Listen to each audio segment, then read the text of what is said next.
시사본부.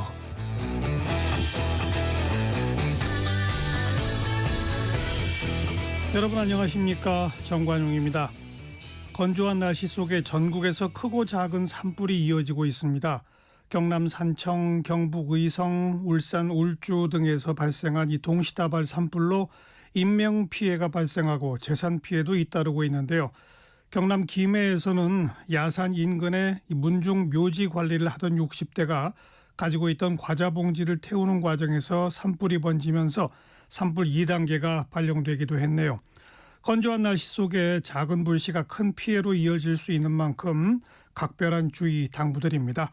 산불 소식 계속해서 프로그램 진행하며 전달드리겠습니다. 정관용의 시사본부 3월 23일 일요일 순서 시작합니다.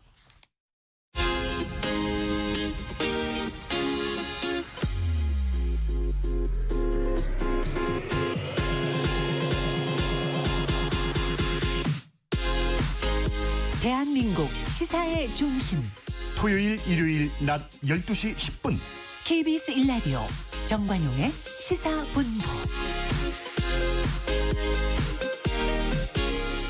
한 주간 주요 뉴스 생생한 음성 자료와 함께 정리해드리는 곽지연의 주간 뉴스 브리핑입니다. 곽지연 리포터 어서 오세요. 네, 안녕하세요. 한덕수 총리 탄핵 심판 결론이 내일 오전에 나오죠. 이 비상계엄과 관련된 첫 번째 사법적 판단이에요. 네, 그렇습니다. 그러면서 형사 재판에 넘겨진 고위 공직자 중에 첫 사법적 판단이 내려지는 그런 사례입니다. 지난 20일 목요일 KBS 9시 뉴스 들어보시죠. 한덕수 국무총리의 탄핵 심판 사건 선고가 다음 주 월요일 오전 10시에 이뤄집니다. 국회에서 탄핵 소추안이 가결된 지 87일 만입니다. 국무총리 한덕수에 대한 탄핵 소추안입니다. 지난해 12월 27일 우원식 국회의장입니다. 찬성으로 의결한다는 점을 말씀드립니다. 탄핵 소추는 윤석열 대통령이 13일 빨랐지만 한 총리 사건의 결론이 먼저 나오게 되는 셈인데 이는 12.3 비상계엄과 관련해 탄핵 소추되거나 형사재판에 넘겨진 고위공직자에 대해 내려지는 첫 사법적 판단입니다. 국회 소추단 측은 한 총리가 비상계엄을 방조하고 헌법재판관 후보자를 임명하지 않았다는 점 등을 탄핵 소추 사유로 들었습니다. 한 총리는 당시 비상계엄에 대해 반대하는 입장이었고 권한대행이 헌법재판관을 임명하는 건 적절하지 않다고 판단했다는 입장입니다. 저는 대통령님이 어떤 계획을 갖고 계신지 지난달 19일 사전에 한덕수 알지 국무총리입니다. 못하였고 대통령이 다시 생각하시도록 최선을 다해 설득하였으며 이 밖에 한동훈 당시 국민의힘 대표와 헌법에 없는 국정 공동운영을 시도했다는 점, 윤 대통령 관련 특검법의 제2요구권 행사를 의결했다는 점 등의 소추 사유도 모두 타당하지 않다고 주장했습니다. 헌재는 한 총리에 대한 선고를 통해 탄핵 소추안 의결 당시 정족수 계산이 적법했는지에 대해서도 판단을 내릴 것으로 보입니다. 하지만 이와 관련해 국민의힘이 제기한 권한쟁의 심판 사건의 선고 기일은 아직 정해지지 않았습니다. KBS 뉴스 이원입니다. 네, 한덕수 총리가 형사재판에 넘겨진 건 아니라는 점 바로잡고요. 자, 국민이 관심이 집중돼 있는 윤 대통령에 대한 선고일은 아직 공지되지 않았어요. 네, 그런 상황에서 내일 한덕수 총리 탄핵 심판 선고에 또 윤 대통령 형사 재판 그리고 이재명 민주당 대표의 선거법 사건 2심 선고까지 줄줄이 예정돼 있습니다. 이런 상황에 윤 대통령 선고는 언제쯤 내려질지 목요일 KBS 9시 뉴스 들어보겠습니다. 헌법재판소는 윤 대통령 사건 선고는 이번 주에 없을 것이고 선고기일 통지도 사실상 어려울 것 같다고 밝혔습니다.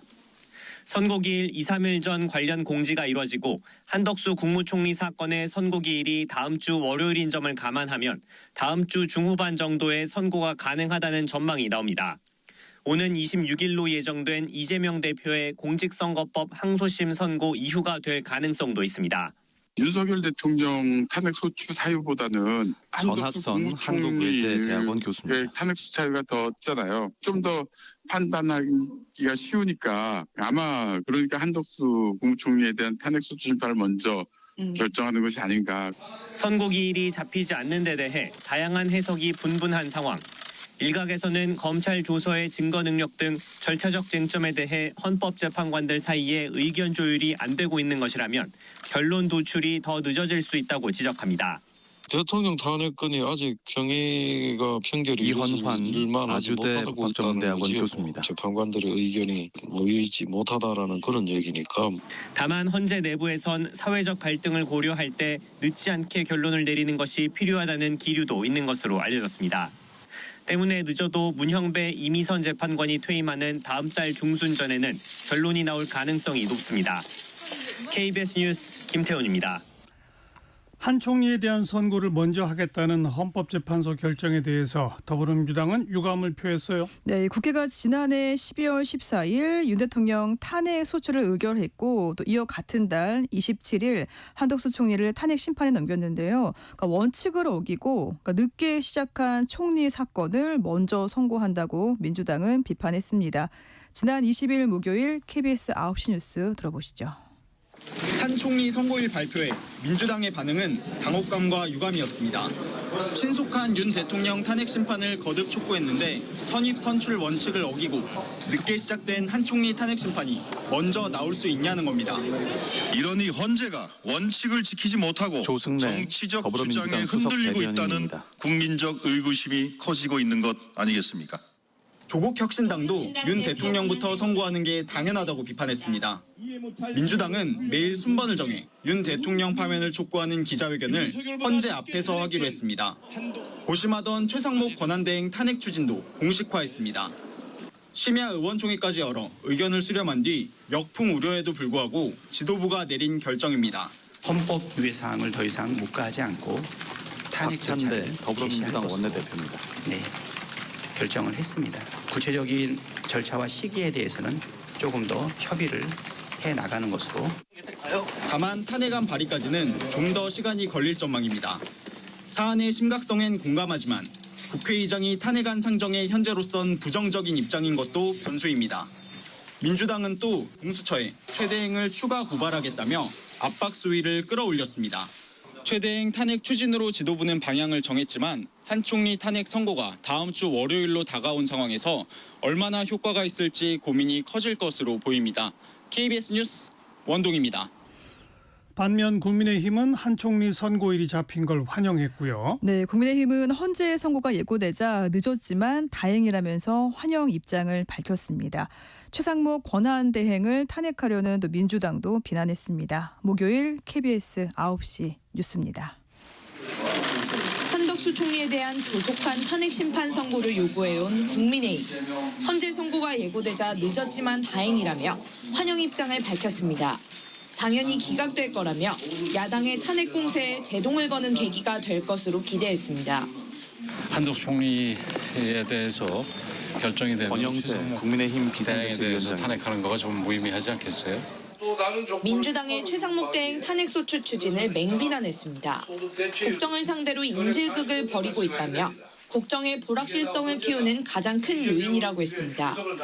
어느 나라 정부가 의회로부터 툭하면 탄핵에 권성동 국민의힘 고발에 체포까지 원내대표입니다. 협박받는 권한대행을 외교 파트너로서 존중하고 대화해 주겠습니까? 이재명 대표의 최대행 몸조심 발언을 겨냥한 공세도 이어갔습니다. 마음이 조급해지니 폐륜적 막말 본성이 튀어나왔다며 내란 선동죄에 대한 강력한 법적 조치를 강구하겠다고 강조했습니다. 최대행은 민주당이 탄핵소추안을 발의하면 자진 사퇴할 거란 일부 보도에 국정운영과 국익 확보에 전념하고 있다며 1신의 거취를 포함한 모든 이슈는 검토한 바 없다고 밝혔습니다. 국민의힘 내부에선 한 총리 탄핵 심판 선고가 먼저 이뤄지고 기각이나 각하 결정이 난다면 윤 대통령 탄핵 심판에도 긍정적 영향을 미칠 거란 기대감이 커지고 있습니다. KBS 뉴스 이유민입니다. 그동안 접점을 찾지 못했던 여야가 18년 만에 국민연금 개혁에 합의하면서 개정된 국민연금법이 국회를 통과했어요. 네, 더 내고 더 받는 연금 개혁안이 국회 문턱을 넘었습니다. 앞으로 내는 돈인 보험료율은 내년부터 8년 동안 조금씩 올려서 13%까지 인상하고요. 또 받는 돈인 소득 대체율은 내년부터 43%까지 올리기로 했습니다. 목요일 KBS 9시 뉴스로 국회 현장의 소리 들어보시죠. 국민연금 개혁안에 최종 합의한 여야. 이후 보건복지위와 법사위를 거쳐 본회의 의결까지 일사천리로 진행됐습니다. 가결되었음을 선포합니다. 우원식 국회의장입니다. 18년 만의 연금 개혁. 보험료율은 13%, 소득대체율은 43%로 각각 오르게 됐습니다. 군복무와 출산 시 연금 가입 기간을 추가로 인정하는 크레딧 제도는 확대되고 저소득 지역 가입자에 대한 지원 방안도 포함됐습니다. 향후 구조개혁을 논의할 국회 연금개혁 특위 구성안도 통과됐습니다. 국민의힘과 민주당이 각각 6명, 비교섭단체 1명으로 구성되는데 여야는 특위 안건을 합의 처리하기로 의견을 모았습니다. 이번 연금개혁이 미흡하다는 목소리도 나왔습니다. 보험료는 대폭 인상하고 받는 연금은 제대로 올리지 못했습니다. 자동 조정 장치가 없다면 주호영 우리 다음 국민의힘 세대들은 의원입니다. 소득의 40% 가까운 보험료를 부담하게 최상목 대통령 권한대행은 18년 만에 국민연금 모수개혁이 뜻깊다면서도 연금 재정의 지속을 위해 자동조정장치 도입과 구조개혁이 반드시 필요하다고 강조했습니다. 대통령실도 연금개혁 첫 단추를 끼운 것은 다행이라면서도 구조개혁 과제도 조속히 합의하길 희망한다고 밝혔습니다. 김건희 여사 상설특검안과 마약수사 외압의혹 상설특검안도 야당 주도로 본회의를 통과했습니다. KBS 뉴스 이윤입니다. 의대생들의 복귀 움직임이 현실화되고 있네요. 일부 의과대학의 휴학생 복귀 시한이 이틀 전인 21일이었는데 일부 의과대학에서 절반가량이 복학을 신청했다고요? 네, 의대생들이 학교로 돌아온다면은 내년도 의대 정원을 동결한다는 게 정부의 방침이죠. 그러니까 일단 고려대와 연세대 등의 등록 시한이 마감이 됐는데요. 그러니까 예상보다 더 많은 의대생들이 복귀를 선택한 것으로 이렇게 전해졌습니다. 어제 토요일 KBS 9시 뉴스입니다. 휴학생 복귀 시한이 마감된 연세대 의대. 등록 마감 전 긴급 안내문을 통해 복학하지 않으면 28일에 재적하겠다고 공지했습니다. 그 결과 원래 수업을 듣던 학생을 포함해 300명 정도가 복학 신청한 것으로 집계됐습니다. 재학생의 절반 가까운 규모입니다. 연세대와 똑같이 마감한 고려대 의대에서도 비슷한 규모의 복학 신청이 접수된 걸로 전해졌습니다. 전국 의대생 단체가 적법한 휴학이라며 소송도 불사하겠다고 했지만 다른 기류가 확인된 겁니다. 연대와 고대 분위기는 다른 대학에도 영향을 줄 가능성이 크지만 의대생 단체는 아직 별다른 입장을 내지 않았습니다. 24일 건양대를 시작으로 27일 서울대, 28일 전북대 등 의대생 복귀 시한이 줄줄이 마감됩니다. 많이 돌아와서 수업에 임할 거라고 학생들도 이제 충분히 이해를 좀 하고 있기 때문에 의대 교수 사이에서도 학생들 복귀를 독려하는 목소리가 나오고 있습니다. 학생들이 복귀를 하고 이후의 문제들에 대해서는 선배들이 책임지고 전국 40곳 의대 가운데 35곳이 이미 휴학계를 반려했고 나머지도 곧 마무리됩니다. 복학 등록만 하고 수업을 거부하는 꼼수 휴학도 정부가 불허할 방침이어서 수업 불참 시 유급 또는 제적될 수 있습니다. KBS 뉴스 김성수입니다. 전국의 산불이 비상입니다. 이 건조한 대기에 바람까지 불면서 산불 진화도 쉽지 않은 상황이고요. 네, 그렇습니다. 오늘 오전 10시를 기준으로 해서 현재 전국에 5건의 산불이 진행 중입니다. 이 중 산불이 커서 확산 대응 단계가 내려진 산불은 모두 4건입니다. 경북 의성 그리고 사흘째 이어지고 있는 경남 산청의 산불은 이 산불 3단계가 발령이 됐고요. 또 경남 김해 산불이 오늘 오전 7시에 산불 2단계로 상향 발령됐습니다. 울산 울주군 산불도 기존 2단계에서 3단계로 상향됐습니다. 정부는 울산과 경상남북도에 재난 사태를 선포했습니다. 오늘 오전 KBS 뉴스 특보 끝으로 들어보겠습니다. 경북 의성 산불 상황도를 보면 의성 산불은 성묘객 실화로 발생을 했는데요. 서쪽에서 동쪽으로 빠르게 확산된 것을 볼 수가 있습니다. 피해 지역이 1000헥타르, 그러니까 300만 평을 넘은 것으로 분석돼 보시는 이 상황도보다 훨씬 더 넓은 면적이 피해를 입은 것으로 보입니다. 진화율은 2.8% 수준으로 파악됐습니다.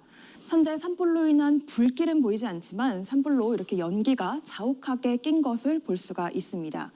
의성 산불로 인해 안동 분기점도 통제가 되고 있습니다. 안동 분기점의 CCTV를 한번 보시겠습니다. 안동 분기점 인근의 CCTV를 한번 보시면은 도로가 보이지 않고, 그러니까 산불 연기로 인해서 도로가 잘 보이지 않고 가로등만 간신히 보이고 있는 상황입니다. 경남 김해 산불은 어제 오후 2시쯤 발생을 했는데요. 산불이 확산하면서 오늘 아침 7시에 산불 2단계로 상향이 됐습니다. 산불 피해 면적은 약 70헥타르로 분석이 됐고요. 진화율은 20%로 파악이 됐습니다. 인근 마을 주민들은 산나전 마을회관과 하나전 마을회관으로 대피한 상황입니다. 네, 주간 뉴스 브리핑이었습니다. 곽지연 리포터 수고하셨어요. 고맙습니다. 정관용의 시사본부 듣고 계십니다. 12시 25분 지났네요. 기상청 또 교통정보센터 차례로 연결합니다. 기상청의 최영호 씨.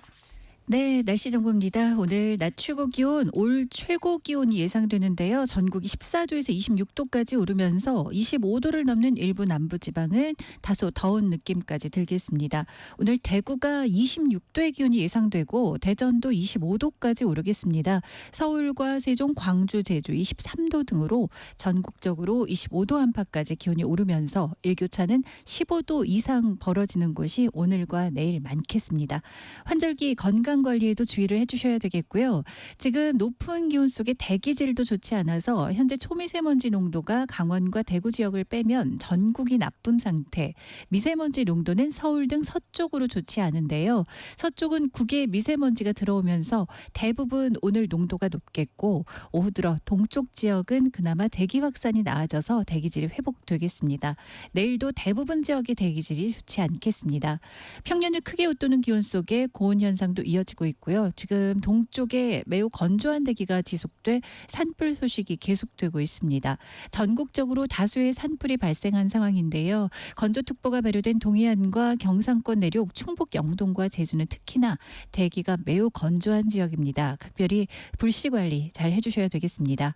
오늘 맑은 하늘은 오후부터 구름량이 늘겠습니다. 내일 늦은 새벽부터 오전 사이 남해안과 제주에 5mm 내외의 약한 비가 예상되고 목요일은 전국에 비 예보가 있는데요. 이 비가 그치고 나면 금요일부터 사나흘간 쌀쌀하거나 다소 추워지겠습니다. 현재 서울 기온 20.5도, 습도는 34%로 건조합니다.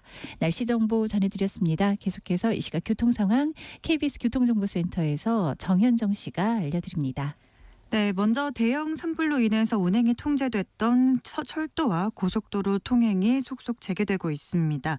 의성에서 발생한 산불로 중단됐던 의성 인근 중앙선 철도 열차 운행이 재개됐고요.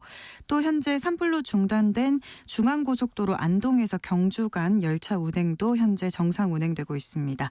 한편 오늘 오전 서울 구로구 지하철 2호선 신도림역에서 출고되던 열차가 사고로 탈선했습니다. 2호선 홍대 입구역 에서 서울대 입구역 구간 외선 순환 열차 운행이 중단됐고요. 또 추가로 까치산역에서 신도림역 운행 구간도 추가로 중지됐습니다. 다만 내선 순환 열차는 정상 운행되고 있습니다. 복구 작업에 상당 시간이 예상되는 만큼 오늘 2호선 이용하신다면 미리 운행력 확인이 필요하겠습니다. 서울 시내 상황인데요. 올림픽대로 공항 쪽입니다. 한강대교 진안 지점 1차로는 작업을 하고 있고요.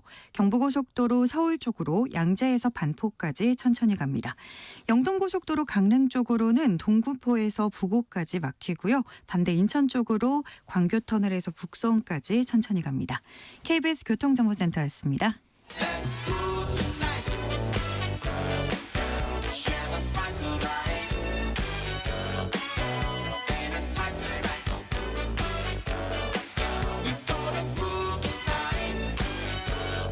국민 MC 정관용. KBS 1라디오 정관용의 시사본부. 들어보면 달라요. 국제뉴스 정리하는 움직이는 세계입니다. 서울신문의 송현서 기자, 안녕하세요. 네, 안녕하세요. 한중일 외교장관 회의 어떤 이야기들이 나왔어요? 네, 어제 일본 도쿄에서 조태열 외교부 장관, 왕이 중국 공산당 중앙외사판공실 주임, 그리고 이와야 다케시 일본 외무상이 한중일 외교장관 회의를 열었습니다. 한중일 외교장관회의는 2023년 11월에 부산에서 열린 이후에 처음으로 열리는 거고요. 삼국 외교수장들은 영내 경제통합 추진에 합의했고 자유무역 협상 FTA 재개와 영내 포괄적 경제 동반자 협정 RCEP 확대를 추진하고 또 지역 공급망 원활화를 위한 대화의 소통을 유지하겠다고 밝혔습니다. 또 북핵 문제와 한반도 평화 안전 유지가 삼중일 3국의 공동 이익이자 책임이라는 걸 다시 한번 확인했습니다. 네. 조태열 외교부 장관은 러시아와 북한의 군사 협력은 즉각 중단돼야 하고 북한이 우크라이나 종전 과정에서 보인 잘못된 행동에 대해서는 보상받아서는 안 된다고 강조했습니다. 또 이와야 일본 외무상은 내가 먼저 북한에 의한 핵미사일 활동과 러북 군사 협력 등에 대한 우려를 표명했다면서 북한 비핵화가 공동의 목표이고 안보리 결의의 완전한 이행을 비롯해서 긴밀히 의사소통하고 싶다는 점을 이야기했다고 밝혔습니다. 트럼프 미국 대통령의 동맹 때리기가 시작된 이후에 한중일 3국의 협력 필요성이 더욱 커진 상황입니다. 네. 이번 이 한중일 외교장관 회의를 계기로 해서 한일 양국 간 외교장관 회의도 열렸는데 여기에서는 어떤 이야기들이 나왔어요? 네, 한국과 일본 사이의 민감한 부분들에 대해서 이야기를 나눌 수 있는 귀한 자리였는데 특별한 성과가 있었다고 보여지지는 않습니다. 조태열 장관은 이화여 장관과 따로 만난 이 한일 외교장관 회의에서 사도광산 추도식 문제를 논의한 것으로 알려지고 있는데요. 사도광산 추도식은 일본의 유네스코 세계문화유산 등재에 따라서 지난해 처음 열렸던 행사인데 과거사에 대한 일본 정부의 무성의한 태도가 논란이 되면서 한국은 당시에 불참을 했었습니다. 이번 한일 외교장관 회의에서 양국 외교수장은 지난해 있었던 사도광산 추도식 논란을 해결하고 이 사도광산 추도식에 양측 모두 참여할 수 있도록 의견차를 좁히기로 했는데요. 사실상 진전된 논의는 없었던 것으로 알려지고 있습니다. 그럼 과거사 관련해서 우리가 얻어낸 게 하나도 없었다는 얘기인가요? 그렇진 않고요. 이번 회의에서 일본과 관련된 성과는 일본 정부가 우키시마호 승선자 명부를 추가로 제공하기로 한 점인데요. 1945년 광복 직후에 일본에서 고향인 한국으로 귀국하려고 했던 제1한국인을 태웠던 우키시마호가 침몰한 사건이 있었습니다. 네. 당시 사고로 배에 탄 승선자 명단을 한일 외교장관 회의 전날에 일본 정부가 제공하기로 한 건데요. 이 승선자 명단이 단순히 배에 탔던 당시 한국인의 명단일 뿐만이 아니라 당시 일본으로 강제 동원됐었던 조선인들의 이름이기 때문에 굉장히 가치가 있다고 여겨지고 있습니다. 예. 다음 미국 소식인데 미국이 우리나라를 민감 국가로 지정한 것과 관련해서 지금 우리 정부 어떻게 움직이고 있습니까?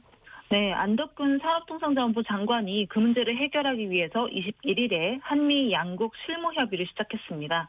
앞서서 하루 전인 지난 20일에는 안 장관이 미국 워싱턴 DC에서 특파원 간담회를 열고 미국이 설명하기를 민감 국가로 지정이 되어도 진행 중인 협력이나 향후 협력에는 영향을 미치지 않는다고 하더라라고 이야기를 했습니다. 또 한미 양국 간 과학기술 협력과 산업 협력 등에는 문제가 없다는 것을 에너지부 장관을 통해 다시 한번 확인했다고 강조했습니다. 민감국가 리스트가 다음 달에 발효가 되는데요. 그 이전까지 해제가 가능할지에 관심이 쏠리고 있습니다. 그리고 다음 달에는 민감국가 리스트에 앞서서 2일에 상호 관세가 시행될 예정이기 때문에 이 부분에 대한 논의도 굉장히 시급한 상황입니다. 그렇죠. 그래서 안 장관은 이날 미국 상무부와도 별도로 면담을 갖고 다음 달 2일에 상호관세 발표와 관련돼서 한국에 대한 우호적인 대우를 다시 한번 요청했다고 전해지고 있습니다. 다만 안 장관도 이 상호관세에서 벗어나기는 힘들 것으로 보인다라고 예상했습니다. 바로 그 상호관세 관련해서 우리나라를 포함한 세계 여러 나라들이 공포에 떨고 있는데 트럼프 대통령 입장에는 아무런 변화가 없어요? 네, 아무래도 예외는 없을 것이다 이렇게 전망이 되고 있습니다. 트럼프 대통령이 4월 2일로 예고한 상호관세의 원칙은 다른 나라가 미국에 부과한 관세를 똑같이 적용하겠다라는 건데 그렇기 때문에 국가별로 관세율은 다르겠지만 아마도 예외는 없을 것으로 전망이 됩니다. FTA 체결로 관세가 제로에 가까운 우리나라는 부가가치세와 각종 수입 규제를 문제 삼아서 상호 관세를 부과할 것으로 보이고요. 특히 트럼프 대통령은 한국 관세가 미국의 4배라고 주장하고 있기 때문에 더 높은 관세율이 적용될 가능성도 배제할 수가 없습니다. 또 여기에 자동차와 반도체에 대한 별도 관세, 특별히 높은 관세 장벽을 가진 이른바 더티 15 국가 발표에 대한 발표도 이어질 가능성이 있고요. 네. 다만 트럼프 대통령이 관세 유연성도 내세우고 있기 때문에 4월 2일 이후에 관세율 조정을 위한 여러 나라의 협상 요청이 동시다발적으로 쏟아질 것으로 보입니다. 한국은 자동차 반도체에 대한 별도 관세와 더불어서 미국 업계가 한국에 요구한 30개월 이상 소고기 수입 압박 역시 현실화될 수 있다는 점에서 다른 나라와 마찬가지로 우려가 굉장히 큽니다. 그 소고기 수입 압박은 미국의 축산업계가 하는 압박이고 미국의 다른 업계들도 우리나라의 관세나 규제에 대해서 불만의 목소리를 내고 있다고요? 네, 그렇습니다. 미국 제약업계는 한국 정부의 가격 통제 때문에 미국 제약사들이 개발한 약이 한국에서 너무 싸게 팔린다 이렇게 주장을 하고 있고요. 미국 영화협회는 한국의 컨텐츠 관련 규제 때문에 관련 기업들이 부담이 될 수 있고 또 스크린 쿼터도 축소하거나 철폐해야 한다고 주장하고 있습니다. 또 미국 대두협회에서는 한국이 이 대두, 콩의 주요 수출 시장인데 생명공학 기술로 개발한 작물의 수출 승인을 받는 절차가 너무 길고 부담스러우니까 이 절차를 좀 개선할 필요가 있다 이렇게 주장을 하고 있습니다. 심지어 북미 블루베리 협의회에서는 한국이 오리건주에서만 이제 블루베리를 생으로 수입하고 있는데 캘리포니아주와 워싱턴주의 블루베리에도 시장을 개방해야 한다고 주장하고 있는 상황입니다. 네. 정말 생각지도 못한 분야에서 다양한 요청서가 날아들 것으로 예상이 됩니다. 그러네요. 아무튼 이 트럼프 대통령의 관세 폭탄에 맞서려면 결국 수출 통로를 다변화해서 미국에 대한 의존도를 낮추는 그런 조치를 해야 할 텐데 지금 다른 나라들은 어떻게 대응하고 있어요? 네, 미국이 이렇게 관세를 무기화하면서 유럽연합이나 인도, 캐나다 같은 나라들은 FTA 협상에 열을 올리고 있습니다. 가장 바쁜 나라는 유럽연합인데 일단 최대 상품 교역국인 인도하고 올해 안에 FTA 협상을 마무리하기로 합의를 했습니다. 현재 미국하고 가장 첨예하게 갈등하고 있는 캐나다는 유럽연합과 손잡고 반 트럼프 연대를 맺기 직전입니다. 마크 카니 신임 캐나다 총리가 취임하자마자 이틀 만에 가장 먼저 프랑스로 날아가서 마크롱 대통령과 만났어요. 그리고 캐나다와 유럽연합 사이에 경제안보 파트너십을 강화하기로 약속을 했습니다. 그리고 중국은 미국이 이렇게 관세 폭탄을 뿌리는 사이에 다자주의의 맹주가 되겠다라는 목표를 세우고 굉장히 빠르게 움직이고 있습니다.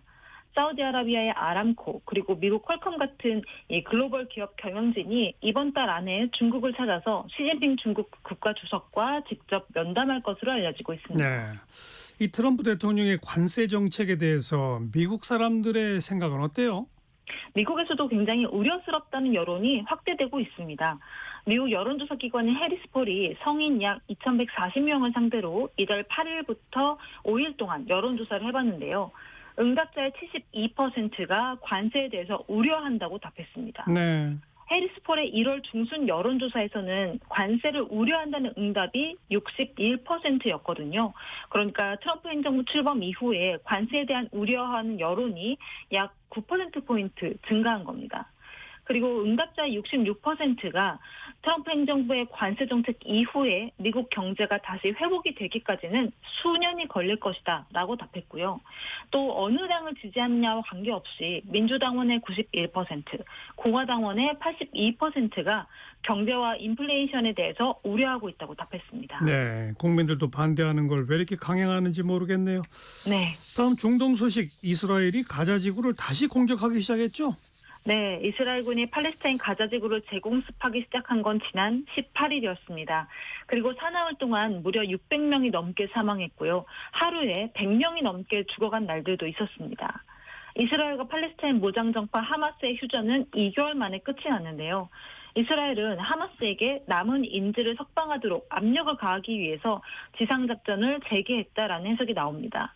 그리고 이스라엘 국방부 장관은 하마스에게 남은 인질들을 석방하지 않으면 가자지구 일부 지역을 영구 점령하고 팔레스타인 주민들을 강제 이주시킬 거라고 위협하고 있습니다. 또 하마스가 인질 석방을 계속 거부한다면 이스라엘에 추가될 땅이 점점 더 많아질 것이라면서 이스라엘이 이 지역을 영구적으로 통제하는 결과가 나올 수 있다고 이야기했는데요. 현재 이스라엘은 하마스가 끌고 간 이스라엘 인질 59명이 아직 가자지구에 남아있고 이 중에 24명은 아직 생존해 있다고 보고 있습니다. 하마스는 이스라엘의 이런 위협에 대해서 아직까지 공식 입장을 내놓지 않고 있습니다. 대신에 하마스의 한 고위 간부는 이스라엘이 휴전 회담을 더 진전시키지 진전시키지 않고 있다라고 지적을 하면서 이스라엘은 전쟁을 끝낼 의도가 없어 보인다고 지적했습니다. 실제로 이스라엘이 이렇게까지 전쟁을 계속 이어가려는 무슨 이유가 있을까요? 이유가 있습니다. 국제사회에서는 이번 전쟁 재개가 결국 네타냐후 이스라엘 총리의 내수 정치를 위한 것이다, 이렇게 해석하고 있습니다. 그리고 외신들도 네타냐후 총리가 휴전 합의 2단계로 넘어갈 계획 자체가 아예 없었다, 이렇게 보고 있는데요. 원래 일부 인질을 석방하는 1단계 조치가 끝난 이후에 당연히 2단계 합의를 해야 하는데 이스라엘이 이걸 먼저 거부한 게 사실입니다. 그렇죠. 왜냐하면 인질을 모두 석방하게 되면 이스라엘군이 가자 지구에서 완전 철수하기를 약속을 했었고, 더불어서 하마스를 사실상 이 지역의 통치자로 인정하기로 한 게 휴전 2단계 내용인데 이스라엘은 이런 내용들의 휴전 2단계로 가기가 싫었던 겁니다. 그렇게 돼버리면 현재 국내 정치에서 굉장히 수세에 몰려있는 네타냐후 총리가 특히 더 불안해질 수 있거든요. 원래 네타냐후 총리가 이끄는 여당이 다른 극우 정당이랑 연립정부를 구성하고 있었는데 휴전 1단계가 성사된 이후에 이 극우 정당들이 화를 내면서 연정 탈퇴를 선언했었습니다. 그런데 공습이 재개된 이후에 몇 시간 만에 극우 정당이 굉장히 환호하면서 연정에 복귀를 했거든요. 이런 상황들을 봤을 때 네타냐후가 이 전쟁을 정치적인 생명줄로 여긴다는 인식이 더욱 강해졌습니다. 게다가 네타냐후 총리는 개인 부패 혐의로 재판도 받고 있다고요? 그렇죠. 뇌물수수, 사기, 배임 이런 부패 혐의로 2020년부터 재판을 받아왔는데 지금은 전쟁을 핑계로 계속 재판 출석 일정을 연기하고 있습니다. 그리고 최근에는 네타냐후 총리와 측근들이 2012년 그리고 2018년에 카타르 정부에서 홍보비 명목으로 우리 돈으로 950억 원을 받았다는 카타르 게이트 의혹이 더해진 상황이라서 네타냐후 총리에게는 이번 전쟁이 정치적 생명줄이자 돌파구나 마찬가지인 셈이고요. 또 여기에 미국의 트럼프 행정부가 들어서면서 더 의기양양해진 부분이 있습니다. 그러니까 트럼프 행정부가 이번에 이스라엘이 휴전 2단계 협상으로 넘어가지 않고 가자 지구를 재공습하는 걸 허용했고, 또 물론 트럼프는 네타냐후를 자신의 목표를 이루는데 만약에 걸림돌이 된다라고 여기면 물론 상황이 달라질 수도 있겠지만 현재까지는 트럼프와 네타냐후 그리고 미국과 이스라엘이 정말 한 뜻으로 움직이고 있다라고 봐도 무방합니다. 네, 마지막으로 전염병 소식인데 지금 전 세계에서 홍역이 유행하고 있다고요? 네, 특히 한국인이 많이 찾는 베트남에서도 올해 들어 홍역 환자가 급증하고 있습니다. 베트남 다낭 같은 지역은 한국인들이 굉장히 많이 찾는 관광지이기 때문에 우려가 더 큰 상황인데요. 올해 베트남 홍역 의심 환자는 약 4만 명, 그리고 이 중에 5명이 목숨을 잃었습니다. 감염자의 절반 이상인 57%가 베트남 최대 도시인 호찌민 등 남부 지역에서 나오긴 했는데 다낭이나 랴짱이 있는 중부 지역도 확진자 급증 도시 리스트에 올라와 있습니다. 지금 세계보건기구에 따르면 지난해 전 세계 홍역 환자가 31만 명이고 이 중에 10만 명이 유럽에서 나왔습니다. 중동에서 9만 명, 그리고 동남아에서 3만 명 이상이 발생을 했는데 이렇게 전 세계에서 홍역이 유행하고 있긴 하지만 베트남의 확산세가 남다르기 때문에 당국은 한동안 홍역 환자가 계속 증가할 것으로 보고 있고요. 국내에서도 지난해 12월부터 지난 6일까지 홍역 환자가 총 18명이 발생했는데 이 중에 무려 13명이 베트남에 다녀온 것으로 확인이 됐습니다. 그래서 질병관리청은 해외여행 전에 꼭 예방접종을 하고 여행 후에 발열과 발진 증상이 있다면 홍역을 의심해야 한다고 당부했습니다. 네, 지금까지 서울신문의 송현석 기자 고맙습니다. 감사합니다.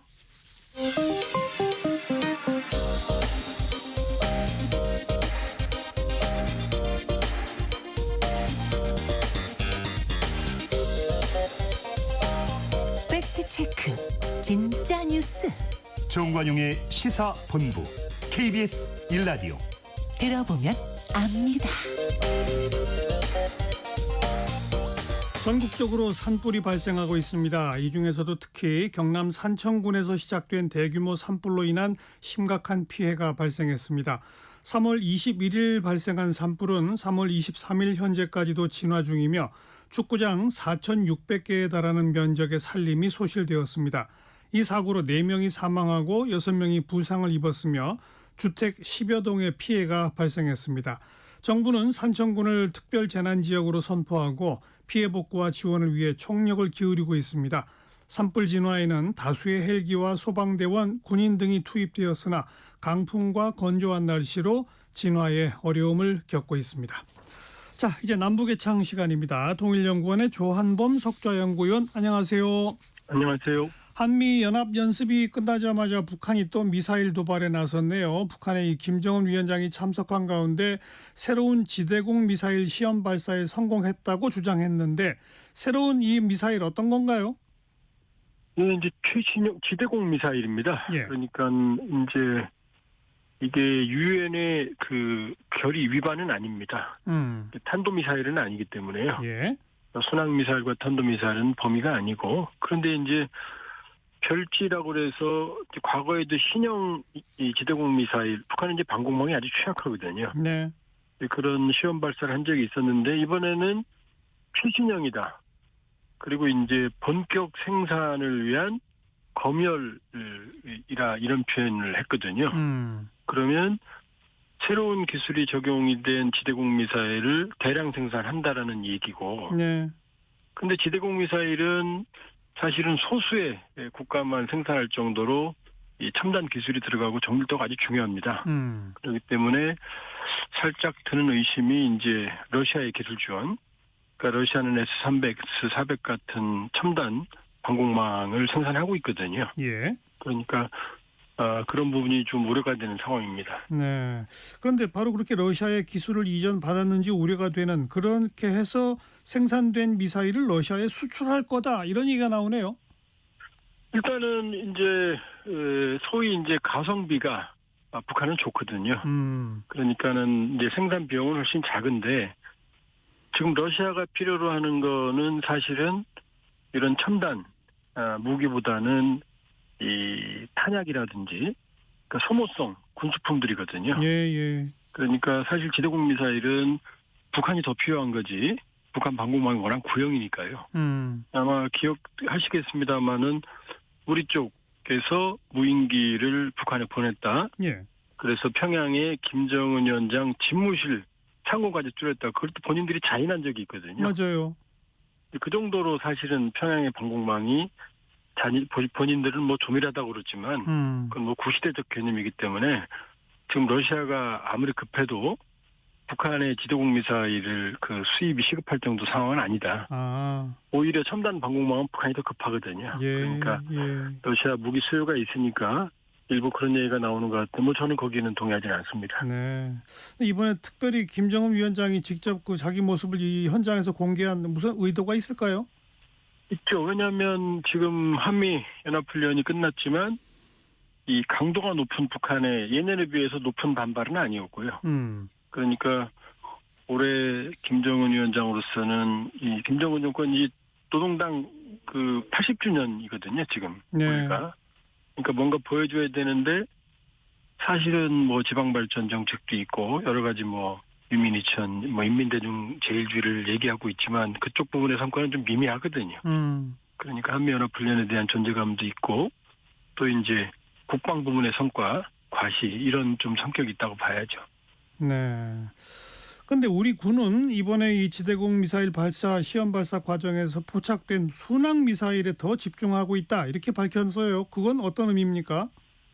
왜냐하면 지대공 미사일은 엄밀히 보면 공격 무기가 아니라 방어 무기고요. 그렇죠. 그러나 이제 순항 미사일은 북한은 순항에다가 전략이라는 얘기를 항상 단어를 붙이거든요. 그러면서 이제 뭐 화살 1이라든지 불화살 3-31 이거는 이제 해상대 지상, 그러니까는 이제 바다에서 육지로 쏘는 미사일인데 이 3-31이라는 의미가 북한이 가지고 있는데 화산 31이라는 표준화된 전술핵탄두 이름이 31이거든요. 예. 그러니까 북한은 순항 미사일에도 모두 핵탄두를 탑재할 수 있다고 지금 본인들은 선전하고 있거든요. 그러니까 순항 미사일은 유엔 결의 위반은 아니지만 사실은 엄밀히 보면 일반적인 단거리 탄도미사일과 함께 대한민국 전역, 경우에 따라서는 일본의 주일미군 후방기지, 유엔사 7개 모두 다 타격할 수 있거든요. 공격용이라 이거죠. 그렇죠. 거기다 핵탄두 탑재가 가능하니까 우리에서는 뭐 지대공 미사일보다 훨씬 부담스러운 거죠. 네. 자, 북한은 또 지난해 4월에 신형 이 지대공 미사일 별지 1, 2를 발사한 바가 있죠. 이번에는 무기 체계의 명칭이나 뭐 발사 위치 등을 밝히진 않았지만 자평하기로는 뭐 전투적 소공성이 우월하며 무기 체계의 믿음성이 대단히 높은 것으로 인정된다 이렇게 밝혔는데 이걸 좀 해석해 주시면요. 예, 그러니까 이제 말씀하셨던 별지 이 기존의 계열, 예. 이 계열에서 지금 상당히 진보된 미사일을 이제 그때는 이제 그냥 시험 발사였고요. 예. 근데 지금은 본격 생산을 위한 거라고 그랬거든요. 네네. 그러니까 이제 마지막 이제 모든 기술 개발이 끝났다는 거죠. 끝났고 그다음에 지금 뭐 북한 표현으로 여러 가지 했지만 결국 이제 신뢰성이 확인이 됐다라는 얘기이기 때문에 네. 이제 본격 배치한다는 의미고 그렇게 보면 이제 우리 군으로서는 북한으로서는 방어용 무기지만 북한의 취약한 방공망에 비해서 이제 우리 군은 뭐 거의 첨단 항공력을 가지고 있으니까 네. 우리 군이 이제 우위를 가지고 있었는데 북한이 이제 만일에 S-300 혹은 S-400 같은 러시아의 최신형 방공 기술을 이전 받았다면 예. 우리로서는 이제 그 제공 우위, 공중권 우위가 상쇄되는 그런 거기 때문에 네. 방어 무기지만 사실 우리로서는 재래식 전력 우위를 장담할 수 없는 상황이 오게 되는 거죠. 그러네요. 우리 공격력을 더 높일 필요가 있겠어요. 자, 그리고 세르게이 쇼이구 러시아 국가안보회의 서기가 북한을 방문해서 김정은 위원장과 만났다는데 어떤 얘기들을 나눴을까요? 일단 쇼이구라는 인물은 푸틴 대통령의 복심이라고 보면 되고요. 대통령 취임하기 이전에도 쇼이구는 최측근이었거든요. 그리고 이 최측근인 이제 지난해까지만 해도 국방장관이었는데 지금은 안보회의 서기로 이전 이제 자리를 이동을 했고, 예. 그 쇼이구 장관이 이 서기가 북한을 갈 때마다 파병이라든지 아니면 파격적인 북러 러북 간의 이 밀착 관계가 더 있었거든요. 그러니까 지금 이제 휴전 협상이 진행이 되는 상황이기 때문에 러우 전쟁. 예. 아마 이 상황에서 상황 설명 내지는 향후 북러 간의 밀착 이런 부분이 주요하게 다뤄졌을 수가 있고요. 왜냐하면 북한은 파병까지 했으니까 민감하거든요. 네. 그런 부분. 그리고 또 하나는 이제 5월 9일이 러시아의 전승절이거든요. 2차 세계대전. 그러니까 이때 북한군을 퍼레이드에 이미 초청을 했고 북한이 수락한 상황이거든요. 아하. 그러니까 푸틴은 또 5월 9일 이전에 종전이든 휴전이 되면 현재로서는 뭐 종전 가능성은 뭐 난망하지만 휴전된다면 이날을 승전의 날로 다시 한번 그러니까 러우 전쟁 승전의 날로 선포하고 기념한다. 이런 얘기들이 모스크바에 떠돌고 있거든요. 예. 그러면 이 시기가 김정은 정권으로서는 방로하기가 아주 좋은 시기죠. 왜냐하면 본인도 이제 승전국이다 이런 그림을 그릴 수가 있으니까. 예. 그러니까 김정은의 방로 협의 가능성도 있다 이렇게 볼 수 있죠. 알겠습니다. 통일연구원의 조한범 석좌연구위원이었어요. 고맙습니다. 예, 고맙습니다. 조영남의 모란동백 함께 듣고요. 1시 2부에 다시 옵니다.